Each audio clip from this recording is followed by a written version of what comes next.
আমাদের ডিভোর্স হয়েছে আজকে দুপুরে। সন্ধ্যায় আমি শুনলাম আমার হাজবেন্ডের প্রেমের বিয়ে হচ্ছে তার এক্সের সাথে। তার বাড়ির একদম পাশেই ছিল তার এক্সের বাড়ি। কিছুদিন পর জানতে পারলাম আমাকে ডিভোর্স দেওয়ার 2 দিন আগেই ওদের বিয়ে দিয়েছে ওর বোন। এই কথাটা শোনার পর আমার গা হাত পা অনেক কাঁপতেছিল। আমি একদম জায়গায় স্তব্ধ হয়ে রইলাম। এমনিতেও শরীরটা আগে থেকেই অসুস্থ ছিল। আমার শরীরের এমন অবস্থা দেখে উপায় না পেয়ে আমার ফ্যামিলি ডাক্তার আনলো, স্যালাইন দিল। রাত 1টার দিকে হাতে স্যালাইন নিয়ে ফেসবুকে ঢুকলাম, দেখলাম আমার ব্লাউজ, আমার বেনারসি পরে বউ সেজেছে তার এক্স। আমার এক্স হাজবেন্ডের মন আজ অনেক খুশি, কারণ বউটা যেমন সুন্দরী, তারপর আজকে তাদের বিয়ে। একটার পর একটা ছবি নতুন নতুন আপলোড দিয়েই যাচ্ছে তার ফেসবুকে। এমনিতেই হাতে স্যালাইন দেওয়া ছিল, তারপর এই সমস্ত দৃশ্য দেখে আমার দুনিয়া একদম অন্ধকার হয়ে আসতেছিল। এরপরে 2 দিন 2 রাত আমি এক ফোঁটাও ঘুমাতে পারিনি, আর বাচ্চাটাকেও সামলাতে পারতেছিলাম না। 3 দিন পর আমার ফুপুরা এসে আমার কোল থেকে আমার বাবুকে নিয়ে গেল, কারণ এই অবস্থায় আমি একদমই আমার বাবুর টেক কেয়ার করতে পারতেছিলাম না। সারাদিন অনেক ডিপ্রেশনে থাকতাম। আমি আমাদের গ্রামেই ছিলাম।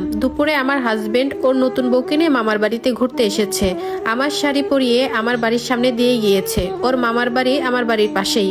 ওরা প্রায় 3-4 দিন ছিল, কিন্তু আমার ফ্যামিলি কোনোভাবেই আমাকে জানতে দেয়নি যে ওরা এই গ্রামে এসেছে। কতদিন যে ঠিক মতো খায়নি, ঘুমায়নি, গোসল করেনি এটা আমি বলতে পারবো না। খালি মনে হতো আমার গোছানো সংসার এখন অন্য কেউ ভোগ করতেছে। এসব ভেবে প্রতিটা রাত কান্না করতে করতে আমি অসুস্থ হয়ে পড়তাম। আমার সেই মানুষটার পাশে অন্য কেউ ঘুমায়, অন্য কেউ ওর গায়ের গন্ধ নেয়। দিন দিন প্রচুর শরীর খারাপ হয়ে গেল এসব ভাবতে ভাবতে। আমাকে এখন দেখলে মনে হয় 50-60 বছর বয়সী এক মহিলা। জানো আপু, যতই রাত বাড়তো ততই আমার ফুপিয়ে ফুপিয়ে কান্না আসতো। এই যেন কাউকে আমার স্বামী বউ বলে ডাকতেছে, এই যেন আমার স্বামী কাউকে আদর করতেছে, এই যেন আমার স্বামীকে কেউ স্বামী বলে জড়িয়ে ধরতেছে। এগুলা যে কি পরিমাণ কষ্টে সেটা আমি কিভাবে বুঝাবো। চেহারার কি যে বাজে অবস্থা হয়েছে আমার, নিজেকেই এখন আয়নায় দেখতে মন চায় না, অনেক ভয় লাগে। দিন দিন অনেক চিকন হয়ে গেছি, চেহারা রুক্ষ খুস্কো হয়ে গেছে আমার। শেষ কবে ভালো মতো ঘুমাইছি আমার মনে পড়ে না। প্রত্যেকটা মানুষ আমাকে বোঝাতে লাগলো ছেলের জন্য হলেও আমাকে বাঁচতে হবে। আমিও ধীরে ধীরে ছেলেকে নিয়ে দিন কাটাতে লাগলাম। প্রতিবেশী, আত্মীয় স্বজন, বন্ধু বান্ধব, ফ্যামিলির সবাই প্রচুর মানসিক সাপোর্ট দিয়েছে আমাকে। তখন নতুন করে বাঁচার অনুপ্রেরণা দিয়েছে সবাই আমাকে। এবার হচ্ছে আসল টুইস্ট। হুট করে একদিন বিকেলে পাশের বাসার ভাবি এসে আমাকে বলল আমার হাজবেন্ডের বর্তমান বউ নাকি ডিভোর্স দিয়েছে তাকে।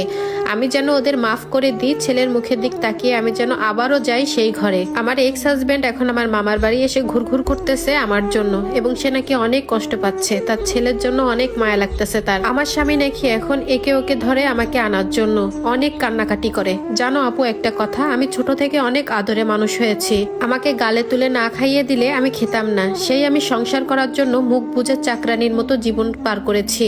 অজস্র গালি শুনেছি, কত আঘাত সহ্য করেছি, আর কোনোভাবেই আমি ওই সংসারে যাব না। কত শত অপবাদ দিয়েছে তারা আমাকে শুধুমাত্র ঘর ছাড়ার জন্য। আমার শাশুড়ি ননদ গ্রামে এসে কত অপবাদ দিয়ে গেছে সবার সামনে।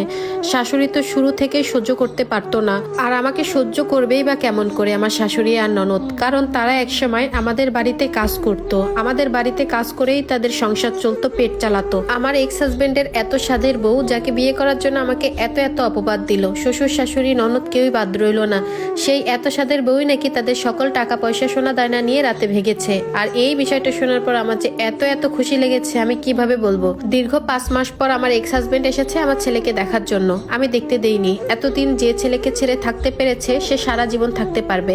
আলহামদুলিল্লাহ, এখন আমি আর আমার ছেলে অনেক ভালো আছি আমার বাচ্চাকে নিয়ে। আমার ছেলেকে ওর মামা মামি নানা নানি সবাই চোখের মনি করে রেখেছে। এখন আমার একটাই স্বপ্ন, আমার সোনাটাকে আমি মানুষের মতো মানুষ করব।